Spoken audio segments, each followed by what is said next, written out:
Le grand écrivain d'origine colombienne, Gabriel García Márquez, écrivit un livre qui s'appelait L'amour au temps du choléra. Aujourd'hui, très modestement et sans vouloir faire une comparaison, j'ai appelé cette prédication la vision au temps du coronavirus. Parce que le texte biblique proposé pour ce dimanche nous parle justement de la rencontre de Jésus et d'un aveugle de naissance. Le texte de l'évangile de Jean, chapitre 9, nous raconte donc la rencontre et la guérison en très peu de versets, hein, et tout le reste, qui va jusqu'au verset 41, tout le reste du chapitre est occupé par la polémique qui suit cette guérison. Et la première chose à dire, quand on lit, quand on lit cette guérison de Jésus, la première chose à dire en temps de pandémie, c'est que cette guérison est aujourd'hui politiquement, socialement, médicalement et religieusement incorrecte à souhait.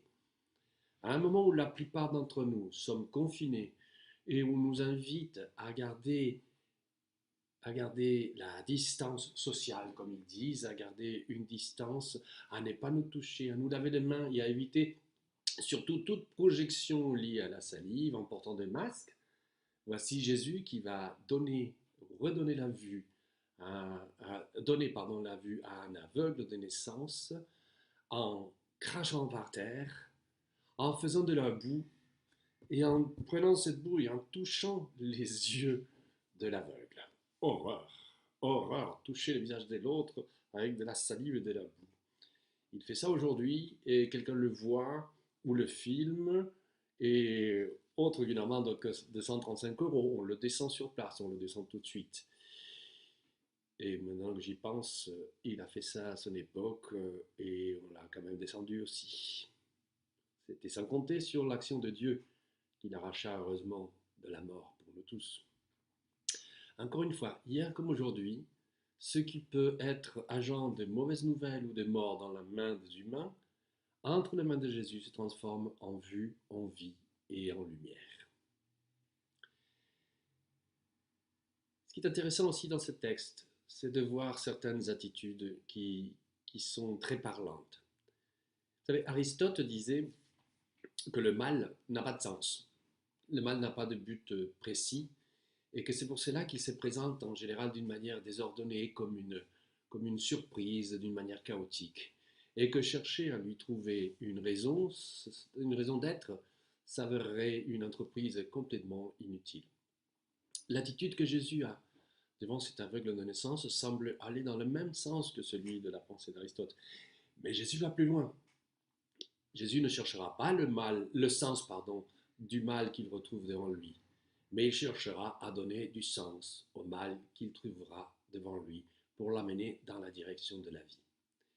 Les disciples, plus humains comme nous, vont se poser la mauvaise question. À qui la faute? À ses parents? À lui? Comme si être aveugle de naissance pouvait être imputé à une faute de quelqu'un et pire encore à un châtiment divin.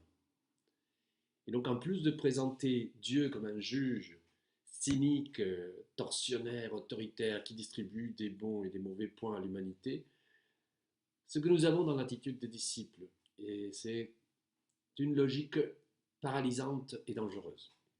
Pourquoi paralysante et dangereuse? Parce qu'elle fixe l'autre dans sa situation sans lui permettre le moindre changement. Et en plus, il rajoute au malheur de la situation la culpabilité.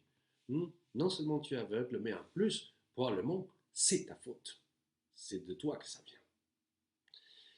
C'est-à-dire, au nom de Dieu et d'une compréhension de Dieu, les disciples présentent l'inverse exact de tout ce que Dieu fait dans l'histoire de l'être humain, c'est-à-dire le libérer de tout ce qui l'enchaîne et ne lui permet pas de vivre une vie pleine et véritable. À qui la faute? Demandent les disciples. Et cette question est non seulement inutile, mais dangereuse. Dangereuse car elle ne change en rien la situation de celui qui cherche à ce que sa vie change. L'aveugle, celui qui se sait aveugle, qui se reconnaît en tant que tel. À qui la faute dans la situation, à qui la faute de cette situation que nous vivons aujourd'hui? Aux Chinois, au gouvernement, à un complot, à l'humanité, au capitalisme, pire encore ou mieux encore, à Dieu la faute. Beaucoup se posent aujourd'hui la question et se la poseront aussi une fois que cette pandémie sera passée. Et vous savez quoi? Dans un sens, la question peut devenir intéressante si elle est posée dans l'intention de dépasser une situation insoutenable qui nous a amenés là où nous sommes. Mais elle peut devenir aussi stupide et dangereuse si elle essaye de nous fixer dans un passé et nous interdit tout changement. Si la question est posée à la manière des disciples, une fois la situation revenue normale, entre guillemets, on essaiera de faire à ce que tout revienne, à ce que tout redevienne comme avant, comme si rien ne s'était passé. Faire comme si cette crise n'avait rien révélé, rien manifesté au monde quant à la folie de son mode de vie, quant à l'importance que nous donnons à des choses qui finalement ne sont que banalités et diversions futiles, quant à l'éloignement des humains de ce qui est essentiel et son attachement aux idoles et à l'apparence. Car si une chose est sûre dans ce que nous vivons, c'est que toutes les sécurités humaines sur lesquelles les humains, loin de Dieu, construisent leur existence, peuvent disparaître du jour au lendemain.